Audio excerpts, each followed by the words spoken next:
Rome in the 1700s was a city suspended between worlds.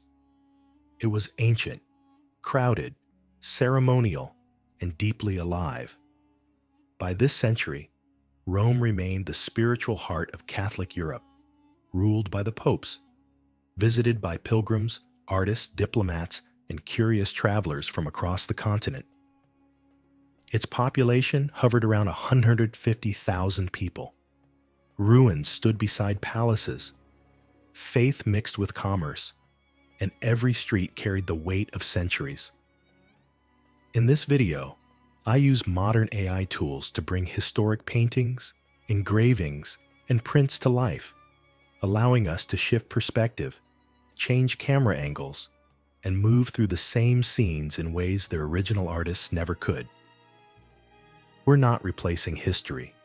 We're stepping inside it. First, I want to talk about the heart of Papal Rome. This view shows St. Peter's Square in the early 1700s. The oval piazza opens wide, framed by sweeping colonnades. In the foreground, pilgrims gather in loose clusters. Some kneel, others wait in silence. By the 1700s, this space had already become one of the most powerful religious stages in Europe. Bernini's columns seem to embrace the crowd. Bells echo across the stone. The air smells of incense, dust, and candle smoke. Daily life here was shaped by ritual, papal blessings, holy days, processions that could draw tens of thousands. But there was tension too. Crowds meant disease. Pickpockets worked the edges. Sudden storms turned marble slick and dangerous. This mattered because St. Peter's Square was not just symbolic. It reinforced Rome's authority as the center of Catholic power. The Pope ruled from here, not as a king, but as God's representative. Over time, crowd control improved. Policing increased. The square became more orderly. Today, remarkably, this space survives almost unchanged. You can still stand here and feel the same scale. This view shows the Roman Forum, already ancient by the 1700s. Broken columns rise from grass and dirt. Cows graze among fallen capitals. By this century, the Forum was known as the Campo Vaccino, a cow field. People passed through daily. Farmers, children, travelers sketching ruins. The sounds were simple: footsteps, wind, occasional church bells from nearby hills. The danger here was neglect. Stone was stolen. Structures collapsed. History disappeared piece by piece. Yet this mattered deeply. Artists and scholars began to see the Forum not as rubble, but as heritage. The Grand Tour made Rome essential for educated Europeans. Eventually, excavations began. The land was cleared. The Forum was reimagined as history, not farmland. Today, it stands protected. The same ground, finally respected.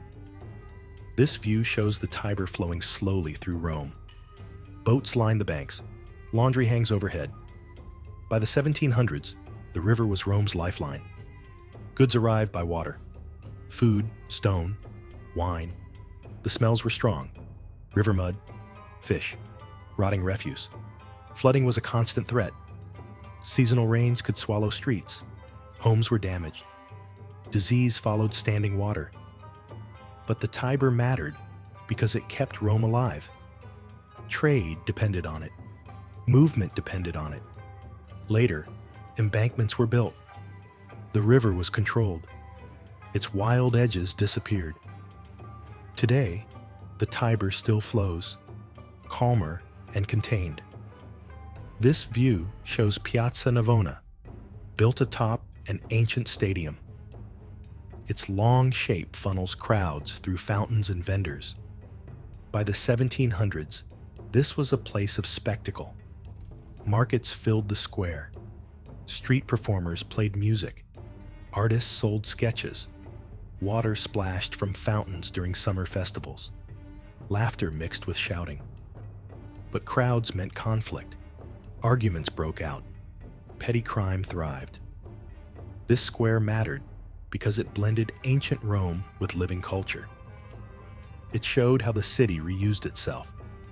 Later, markets were regulated. The square became more decorative. Today, Piazza Navona remains a gathering place, still alive. This view shows the Pantheon standing firm, its dome intact. Sunlight cuts through the oculus above. By the 1700s, the building was already over 1,600 years old. Church services echoed inside. Footsteps whispered on stone floors. The danger here was structural decay. Cracks formed. Marble vanished. Yet it mattered because it proved Roman engineering endured. No other dome like it existed. Repairs preserved it. Adaptation saved it. Today, it still stands, nearly unchanged. This view shows the Spanish Steps newly completed in the 1720s. People sit, rest, and talk. By the mid-1700s, this was a social crossroads. Artists met patrons. Travelers paused. But the steps were crowded. Arguments flared.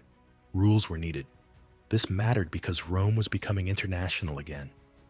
Today, the steps still draw the world. This view shows narrow streets in Trastevere. Laundry crosses overhead. Windows stay open. By the 1700s, this was a working-class district. Sounds of cooking. Children running. Disease spread easily here. Fire was a risk. But this mattered because Trastevere kept Rome human. Today, it still feels lived in. This view shows the fortress looming beside the river. Guards stand watch. By the 1700s, it was a symbol of protection and fear. Prisoners passed through its gates. It mattered as papal defense. Today, it stands as a museum. This view shows an open market square. Meat hangs. Voices rise. By this century, executions were remembered here. The tension lingered. It mattered as a reminder of power.